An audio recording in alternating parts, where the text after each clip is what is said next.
కాబట్టి ఎలాంటి సంకల్పం కలిగిన వాడు అవుతాడో ఇక్కడి నుంచి పోయిన తర్వాత ఎలాంటి శరీరంగాలో కలిగిన వాడు అవుతాడో అక్కడ వెళ్ళిన తర్వాత పురుషుడు ఏమవుతాడు, ఆ సంకల్పానుసారంగానే వస్తాడు. అలాగనే ఆ లోకాంతరాల్లో మరి పొందవలసింది పొందుతూ ఉంటాడు. అందువల్ల ఆ పురుషుడు ఆ జీవుడు ఏం చేయాలా, సంకల్పం అంటే ధ్యానం, దాన్ని బ్రహ్మాత్మ చేత మనోమయము ప్రాణము శరీరము ఈ మూడింటిని ప్రకాశింపజేసేది ఎవరు, బ్రహ్మం. ప్రాణాన్ని శరీరాన్ని మనస్సుని కూడా ప్రకాశించేది ఎవరు, బ్రహ్మము. అందువల్ల కృతమయ పురుషో యదా క్రతుడు అస్మిన్ లోకే పురుష, ఏ రకమైన క్రతువు చేస్తాడో, సంకల్పం చేస్తాడో లేదా ఉపాసన చేస్తాడో తద ఇత ప్రయుక్త, ఇత అంటే ఈ లోకం నుంచి వెళ్ళిపోయి లేదా ఈ శరీరం నుంచి వెళ్ళిపోయి, రెండు అర్థాలు తీసుకోవచ్చు.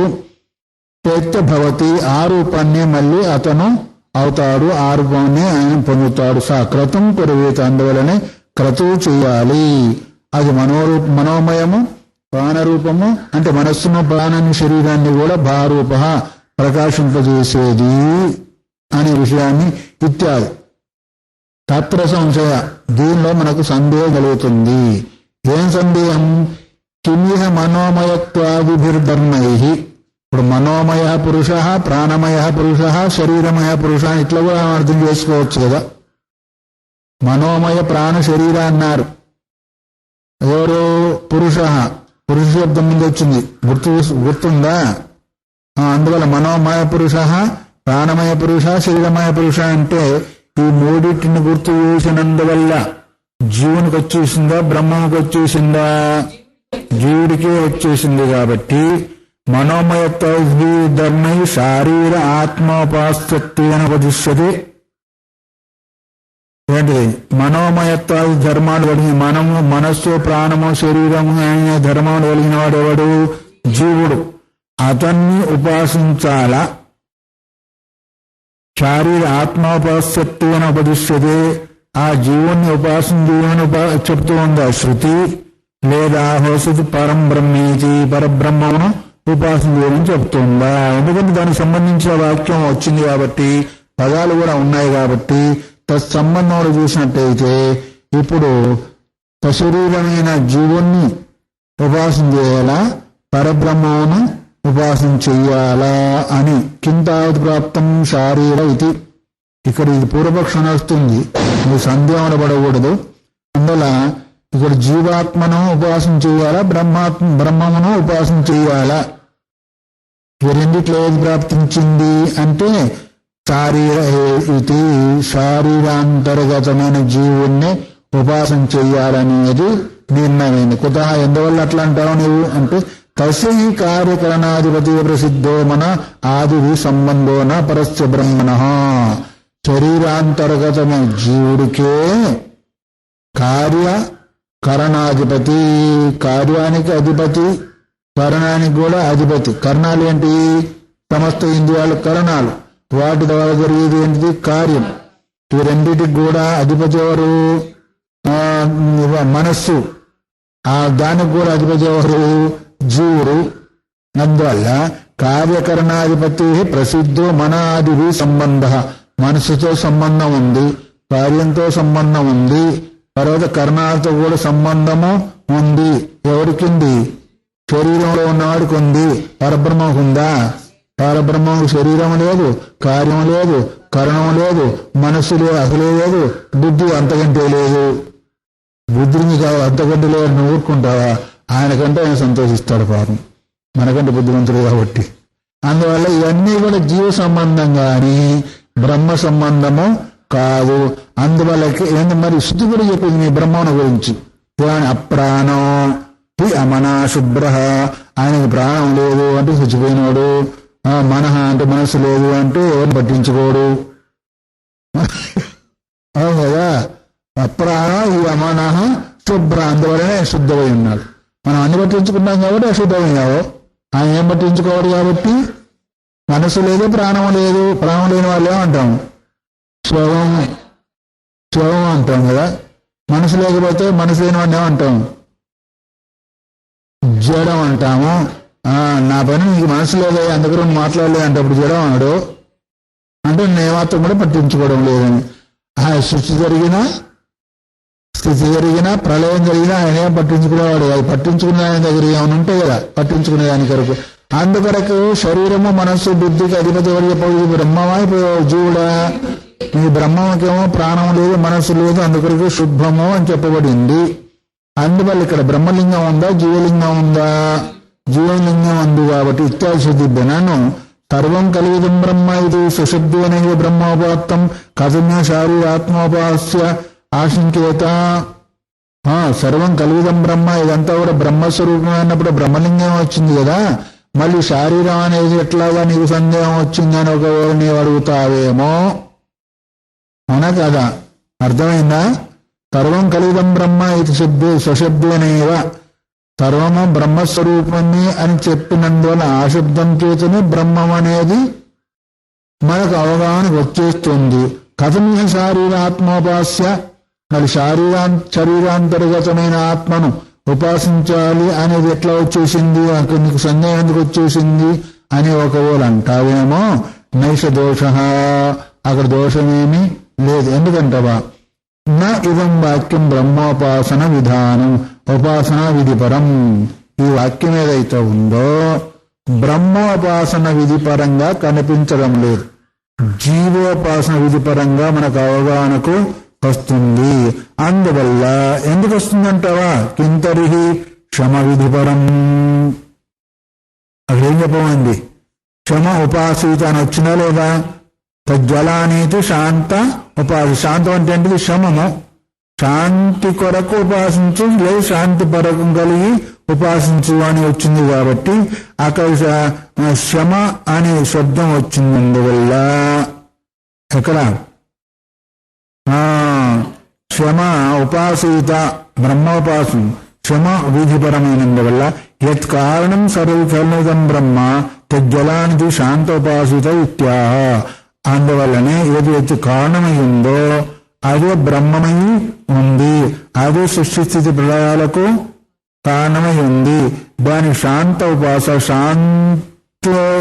శాంతి కొరకు ఉపాసన చెయ్యి లేదా శాంత స్వరూపుడవై ఉపాసన చెయ్యి అని చెప్పబడుతుంది. కాబట్టి తద్విధానంగానే ఏదదుక్తం భవతి యస్మాత్ సర్వమిదం వికారజాతం బ్రహ్మైవ. అంటే ఈ వికారంతో కనిపించేదంతా కూడా బ్రహ్మస్వరూపమే అయినందువల్ల సృష్టి స్థితి లేకపోయినప్పుడు ఆ బ్రహ్మమే ఉంది, సృష్టి స్థితి వికారం కలిగినప్పుడు కూడా ఆ బ్రహ్మస్వరూపమయ్యే ఉంది. తజ్జత్వా తల్లత్వా తవదనత్వాచ్చ. తజ్జత్వం అంటే దాని ఎందు పుట్టినందువల్ల, తల్లత్వాదంటే దాని ఎందు లభించినందువల్ల, అదనత్వాచ్చ దానిలో ఉన్నందువల్ల, ఈ మూడింటి వల్ల సృష్టి స్థితి దానిలో లభించిన కారణం చేత ఈ వికార జాతమంతా కూడా బ్రహ్మమని చెప్పబడింది. నచ సర్వస్య ఏకాత్మత్వే రాగాదో సంభవంతి. ఉపాసన చేయాలంటే ఏముండాలా? రాగం ఉండాలా, అంటే రజోగుణం ఉండాలా, అంటే గుణంతో కూడుకొని ఉండాలా, ఆ తర్వాత సంకల్పం కూడా ఉండాలి. మరి మీ బ్రహ్మమునకు ఇవన్నీ లేవు కాబట్టి సర్వస్వైకాత్మత్వం ఇదంతా కూడా ఆత్మస్వరూపం అన్నప్పుడు అక్కడ ఏమాత్రం కూడా రాగం ఉండదు. నీకంటే భిన్నం ఉంటే కదా, దానికంటే ఎక్కువ ఉంటే కదా రాగం కలుగుతుంది, ఆ రాగం రోగంగా మారుతుంది. అందుకంటే బ్రహ్మ కంటే భిన్నం లేనప్పుడు అక్కడ రాగాలు కుదిరేదానికి అవకాశం లేదు.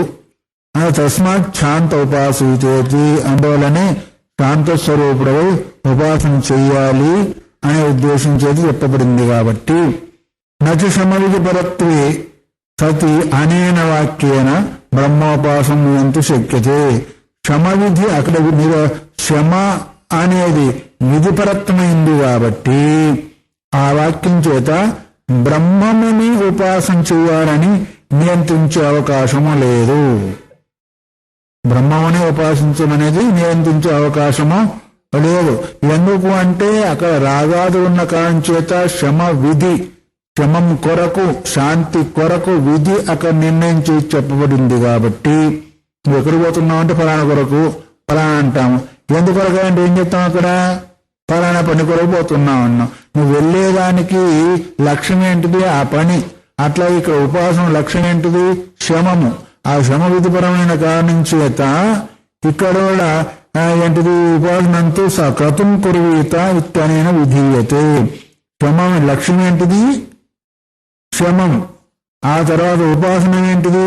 క్రతుం కుర్వీత, దాని కొరకు క్రతువు తీయవయ్యా అన్నారు. ఆ క్రతువుని గురించి నువ్వు ఏమనుకుంటావు? సంకల్పం అనుకుంటావో, లేదా ఉపాసన అనుకుంటావు, చింతన అనుకుంటావు, మొత్తానికి ఏదో ఒక క్రతువు చెప్పబడిన తర్వాత నిర్ణయం అవుతుంది అనుకోండి. అందువల్ల విధేమో శమమైంది, దానికేమో ఉపాసన క్రతువు అయింది. క్రతువు అంటే ఏంటిది? సంకల్ప ధ్యానము. ఆ క్రతువు అంటే ఏంటి? సంకల్పము, అదే ధ్యానము అన్నారు. అంటే దాని గురించి చింతన చెయ్యాలి అన్నారు. తస్య విషయత్వేన సూయతే, దాన్ని విషయంగా పెట్టుకొని, దేన్ని? శమమును విషయంగా పెట్టుకొని మనోమయ ప్రాణ శరీర ఇది జీవలింగం. మనోమయం, మనసు కలిగిన వాడెవడు? జీవుడు.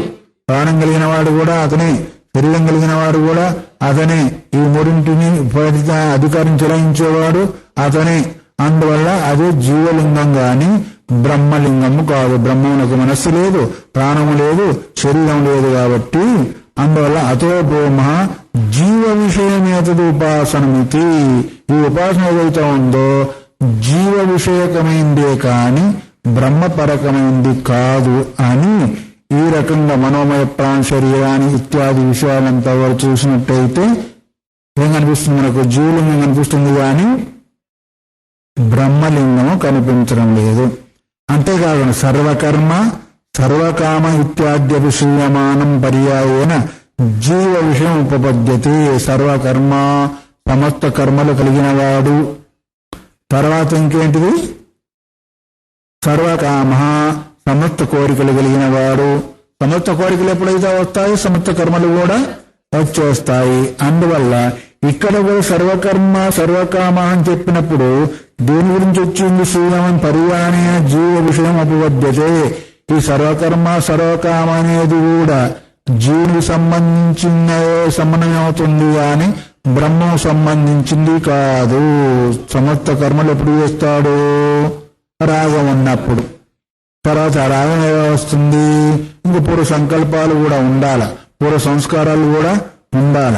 అందువల్ల దాని చేత ఏమవుతుంది? సమస్త కర్మలు సమస్త కోరికలు ఈ విధంగా విన్నప్పటికీ పర్యాయ రూపంలో జీవ విషయం చెప్పబడుతుంది గాని జీవ విషయంలోనే సమన్వయం అవుతుంది గాని బ్రహ్మ విషయంలో సమన్వయం అవకాశము లేదు. ఏషమ ఆత్మాంతరోదయే అనియాన్ వ్రీహేర్వాయవాద్వాది హృదయాయతనత్వం అనీష్టం చారాగ్రమాత్రస్యం చ ఆరాగ్రమాత్రస్య జీవస్య అవకల్పతే నా పరిచ్ఛిన్నస్య బ్రహ్మణః. ఇంకేం చెప్పింది శృతి కూడా? ఏం ఆత్మ అంతర్హృదయే అనీయాన్ వ్రీహేర్వ. అంతర్హృదయం అంటే హృదయాకాశములో. బుద్ధి గుహంగా హృదయం అన్న బుద్ధి అన్న ఒక రకం కదా. హృదయాకాశములో అంతర్హృదయ ఆత్మ అంతర్హృదయే. ఈ ఆత్మ ఎక్కడ ఉంది? అంతర్హృదయంలో ఉంది. అది ఎక్కడ ఉంది? అనియాన్ అంటే అనుస్వరూపమై ఉంది. ఆ తర్వాత ఏంటి? వ్రీహేర్వ నీవార శోకవత్తన్వీ పీతాభాసనోపమ తస్యా శిఖాయా మధ్య పరమాత్మ వ్యవస్థిత అని వచ్చిందా లేదా? ఎక్కడ ఉన్నది అంటే హృదయంలో. హృదయ కమల మధ్య దీపవద్వేసారం హృదయాకాశంలో హార్దాకాశంలో అది ఉంది అని. ఎట్లుందది? అనీయాన్ అంటే అనుస్వరు. అణువు కంటే కూడా అనీయం.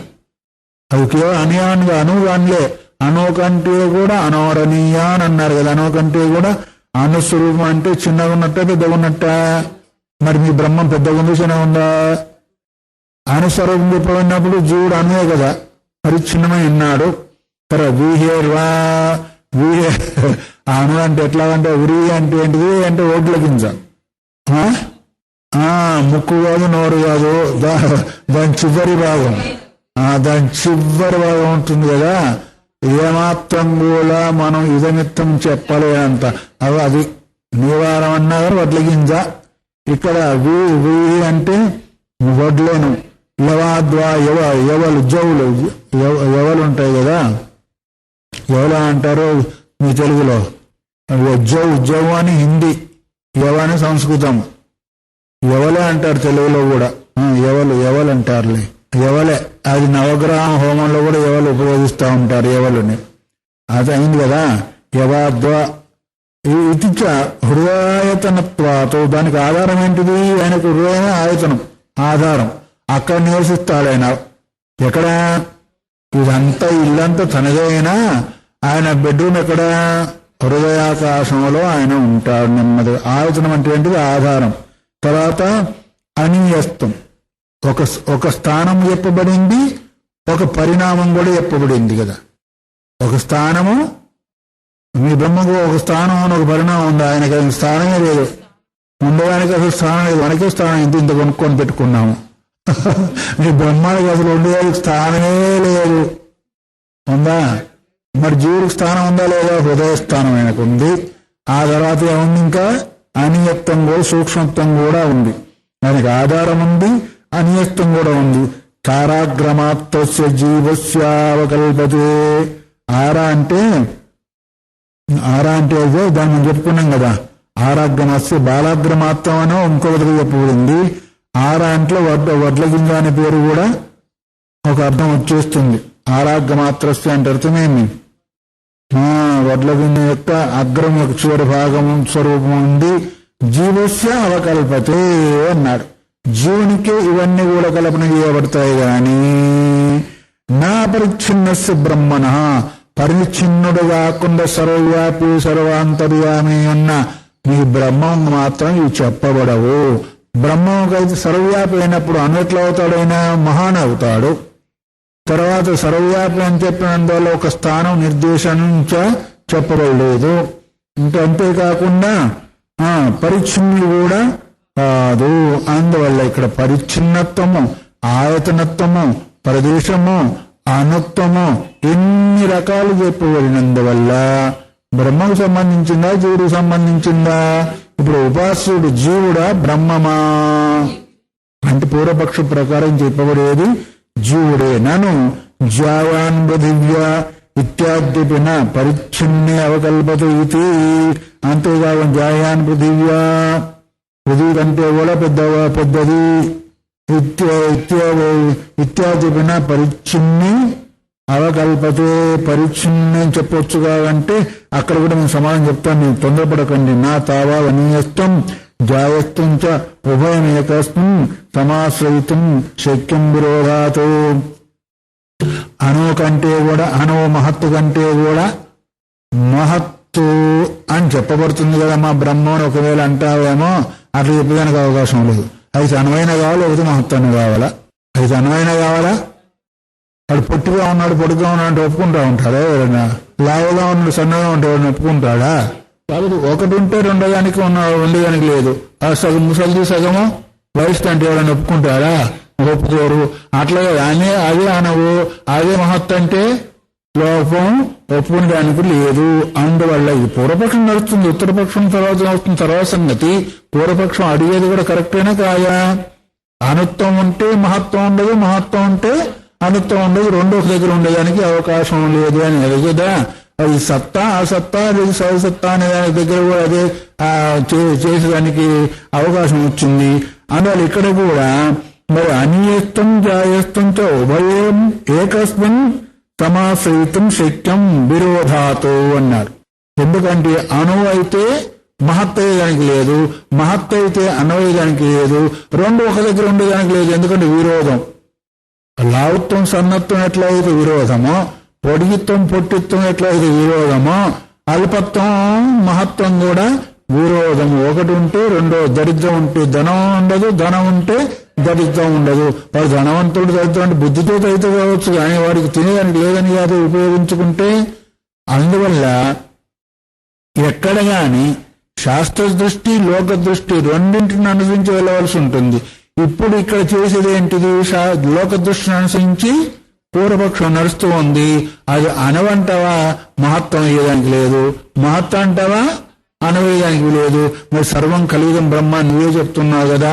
మరి ఇక్కడేమో జాయ ఏంటిది అంతర్హృదయ ఆకాశే ఆకాశంలో ఉన్నాడు అనుస్వరూపుడై ఉన్నాడు అని మరి శృతి కూడా చెప్పింది. అందులో లోకంలో కూడా ఒకటైతే రెండవది అయ్యేదానికి వీలు లేదు, రెండోది ఉండేదానికి లేదు. అక్కడ విరుద్ధము ఉంటుంది. అగ్ని నీళ్ళు ఒక దగ్గర ఉంటాయా? మరి ఎందుకు విరుద్ధము? అట్లాగే మనం అనుకున్న ఇప్పుడు లెక్క పెట్టిన కూడా ఒక దగ్గర ఉండడానికి అవకాశము లేదు. ఎందుకు? విరోధాతు అన్యతరాశ్రయనేత ప్రదంశతత్వాదు అనీయత్వం యుక్తం ఆశ్రయితం. ఎందుకు? ఏదో ఒకటి తీసుకోవాలని అనుకుంటే మొట్టమొదటి వినబడింది ఏంటిది?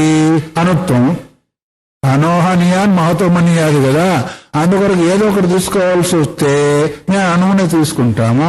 అనువును తీసుకున్నందువల్ల జీవుడు వస్తాడు గాని బ్రహ్మము రాడు. అందుకొరకు అనువు శబ్దం చేత జీవుని తీసుకున్నాము. ఆ జీవుడే ఉపాస్యం గాని బ్రహ్మము ఉపాస్యము కాదు అని. అన్యతర ఆశ్రయనే అంటే ఏదో ఒకటి తీసుకోవాల్సి వచ్చినప్పుడు, ఏదో ఒకటి అంటే అనువుని గాని మాత్రం ఈ రెండిట్లో ఏదో ఒకటి తీసుకోవాల్సి ఉంటే ఏమొస్తుంది? మొట్టమొదటి ఏం చెప్పబడింది?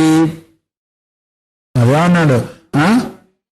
దుర్యోధనుడు ఏమన్నాడు అంటే నేను మొదలు వచ్చాను నాకే వరం అంటాడు. కృష్ణుడు ఏమంటాడు? నేను అర్జున్ మొదలు చూశాను కాబట్టి వాడికి ఇస్తా అంటాడు. అన్నాడు లేదా?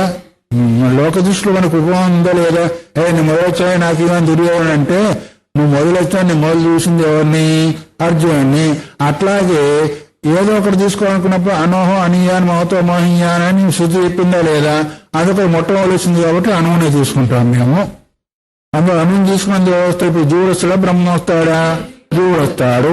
అందువల్ల ప్రథమ శృతత్వాద అనీయత్వం. ప్రథమ శృతత్వం అంటే మొట్టమొదటి వినబడింది కాబట్టి, మొట్టమొదటి శృతివాక్యములు వినబడింది కాబట్టి యుక్తం ఆశ్రయితం అనుత్వాన్ని మేము ఆశ్రయిస్తాం. జాయస్తంతు బ్రహ్మభావాపేక్షయ భవిష్యతీతి. జాయస్తం అంటే పెద్ద అంటావా? బ్రహ్మమును భావన చేసినప్పుడు అప్పుడు మేము దాన్ని తీసుకుంటాము. ఇప్పుడు జీవుని భావన చేస్తున్నాం కాబట్టి అనుత్వాన్ని తీసుకుంటాం. జీవభావం చేతను అనుత్వము, బ్రహ్మభావం చేతనేమో జాయస్తం అంటే గొప్పది పెద్దది అని దాని కొరకు తీసుకుంటాం. కాబట్టి నిశ్చితేచ జీవ విషయత్తే యదంతే బ్రహ్మ సంకీర్తనం. అందువల్ల నిశ్చయంలో చేసినప్పుడు అయితే ఉందో నిశ్చితేచ జీవ విషయత్తే, జీవుని సంబంధమైన విషయంలో ఉన్నప్పుడు ఏదైతే ఉందో బ్రహ్మ సంకీర్తనం. ఏతద్ బ్రహ్మ, ఇదంతా కూడా బ్రహ్మస్వరూపమైన ఆఖరి నిర్ణయంలో వచ్చేసింది.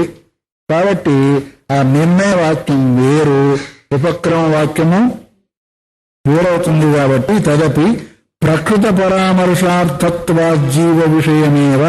ఇక్కడ మాత్రము అనీయత్వం వచ్చింది కాబట్టి ఇది జీవ విషయం అవుతుంది కానీ బ్రహ్మ విషయం అవడానికి అవకాశము లేదు. తస్మాత్ మనోమయత్వాదిభిర్ధర్మై అంటే మనోమయము, ప్రాణమయము, శరీరము అని ఈ ధర్మాలను చెప్పబడ్డాయా లేదా?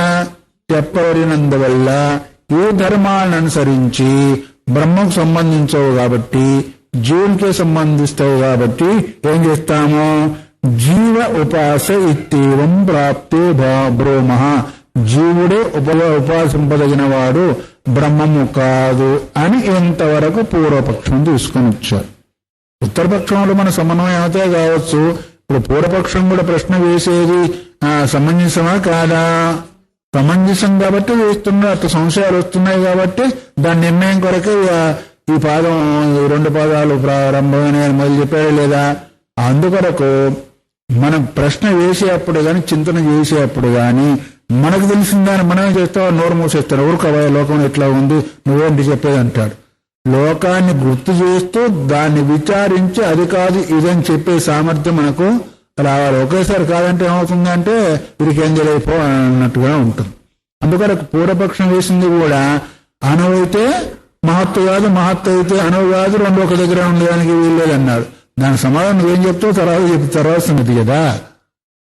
అందువల్ల ఈ పరిచ్ఛిన్నమైన అనుత్వంతో కూడుకున్న మనోమయ ప్రాణమయ శరీరము వగైరా వీటికి ధర్మాలు కలిగిన వాడు జీవుడే అవుతాడు గాని బ్రహ్మము కాదు అనేది తేలుతుంది. కాబట్టి అనుత్వాన్ని, మనోమయ, ప్రాణమయ శరీరాన్ని ఇలాంటి వాటి సన్మానం తీసుకున్నప్పుడు ఉపాసింపదగిన వాడు జీవుడే కాని బ్రహ్మము కాదు అని ఇంతవరకు పూర్వపక్షం యొక్క నిర్ణయము భాష్యకారు తీసుకొచ్చారు. ఈ యొక్క పూర్వపక్షము ప్రాప్తించినప్పుడు దానికి సమాధానం చెబుతూ పరమే బ్రహ్మ మనోమయత్వాదిభిర్ధర్మైరుపాస్యం, పరబ్రహ్మం మాత్రమే మనోమయత్వాది ధర్మాల చేత ఉపాసింపదగింది అని సిద్ధాంతం యొక్క ప్రతిజ్ఞావాక్యం. వాళ్ళ యొక్క ప్రతిజ్ఞావాక్యం ఏంటిది? జీవుడే ఉపాస్యం చేత మనోమయత్వ ధర్మాల చేత జీవుడే ఉపాసింపదగిన వాడు అని పూర్వపక్షం. ఉత్తరపక్షం సిద్ధాంత వాక్యం ఏంటిది? మనోమయాది ధర్మాల చేత బ్రహ్మమే ఉపాస్యం కాని జీవుడు కాదు. ఎందువల్ల అని ఒకవేళ అడుగుతామేమో, సర్వత్ర ప్రసిద్ధోపదేశాతు, ఎక్కడ చూసినప్పటికీ శృతి బ్రహ్మమును గురించే ప్రసిద్ధమైన ఉపాసన చెప్పింది గాని జీవోపాసన మాత్రం ఎక్కడా చెప్పబడలేదు. ఏ శృతి చెప్పినప్పటికీ శృతివాక్యం ద్వారా బ్రహ్మము ఉపాస్యం అని చెప్పిందే కాని పరిచ్ఛిన్నమైన జీవుడు ఉపాస్యం అని చెప్పలేదు. అందువల్ల అతను ఉపాసకుడే కాని ఉపాస్యము కాదు. యత్ సర్వేషు వేదాంతేషు ప్రసిద్ధం బ్రహ్మశబ్దస్యాలంబనం జగత్కారణం. సమస్త వేదవాక్యాల్లో మనకు కనిపించేది, ప్రసిద్ధంగా కనిపించేది ఏంటి అంటే ఈ జగత్తుకంత కారణము బ్రహ్మమేను. జగత్తుకు కారణము బ్రహ్మమైనప్పుడు కార్యమేమైంది? జగత్ అయింది. ఆ కార్యాంతపాతి జీవుడయ్యాడా? ఆ కార్యానికంటే భిన్నమయ్యాడా? ఏమయ్యాడు? కార్యంలోనే ఉన్నాడు ఆయన. సమస్త ఎందుకు అంటే జీవశబ్దం చేత చెప్పబడేది ఏంటి? అంతఃకరణ ఉపహిత చైతన్యం జీవుడు. అంతఃకరణం ఎప్పుడైతే అజ్ఞాన కార్యమైందో ఆభాస రూపంలో కనిపించే జీవ చైతన్యం కూడా కార్యాంతర్గతమే అవుతుంది కానీ కారణాంతరం కాదు. సమస్త జగత్తులకు బ్రహ్మ కారణమని చెప్పినప్పుడు అది కూడా ఎవరో ఒకరు చెప్పింది కాదు, పరిచ్ఛిన్నమైన వ్యక్తి చెప్పింది కాదు, వేదవాక్యాల ద్వారానే వినబడుతుంది.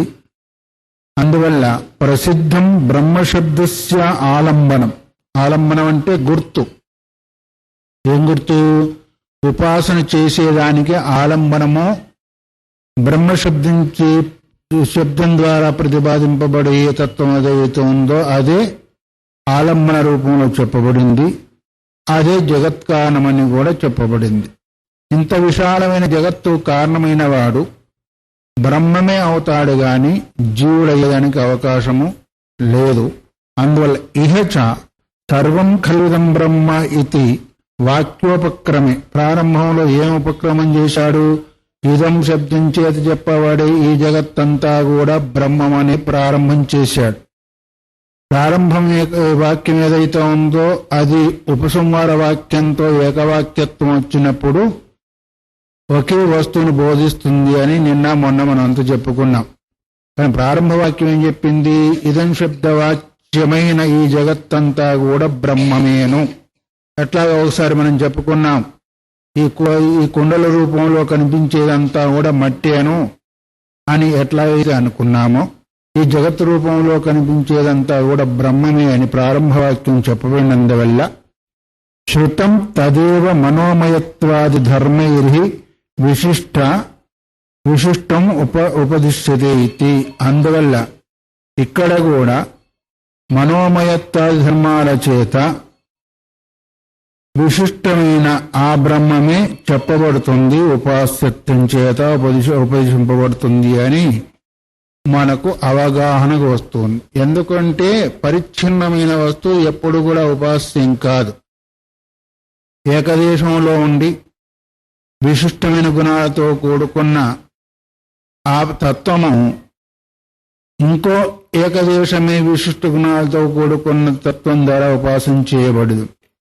ఎందుకు అంటే విశేషమైన గుణాలు కలిగిన వాడు తత్తద్ రూపంలో అతను అంతవరకే పరిచ్ఛిన్నమై ఉంటాడు, కానీ దానికంటే భిన్నమైన వస్తువును పొందలేడు. అందువల్ల ఇక్కడ జీవోపాస్యుని జీవుడు ఉపాసన చేసినందువల్ల పరిచ్ఛిన్నత్వాన్ని పొందడం కాకుండా దుఃఖాన్ని పొందుతాడు. కాబట్టి ఇక్కడ బ్రహ్మమును మాత్రమే ఉపదేశం చేసినట్టుగా గ్రహించవలసి ఉంటుంది. దాని ఉపదేశం ద్వారా, దాని యొక్క ఉపాసన ద్వారా ఆ ఉపాసకునికి తన ఇష్టమైన శాంతిని, ఎందుకంటే మొదలు శాంత ఉపాసిత అని శాంత శబ్దాన్ని చెప్పబడింది కాబట్టి, శాంతిని పొందాలి అంటే, సుఖాన్ని పొందాలంటే శాంతస్వరూపమైన వ్యాపకమైన బ్రహ్మమునే ఆలంబనగా తీసుకోవలసి ఉంటుంది. అందువల్ల ఏవంచ ప్రకృతహాన అప్రకృత ప్రక్రియ భవిష్యత, ఈ విధంగా తీసుకున్నట్టయితే ప్రకృతహానము అప్రకృత పరిహారం సంభవించదు. ఉన్నదాన్నో తీసివేయడము, లేనిదాన్నో తెచ్చుకోవడం, ఉన్న బ్రహ్మను కాదనడము, లేని జీవుణ్ణి ఇక్కడ మనం తీసుకొని పెట్టడం ఏదైతే ఉందో ప్రకృత హాన అప్రకృత ప్రసంగము.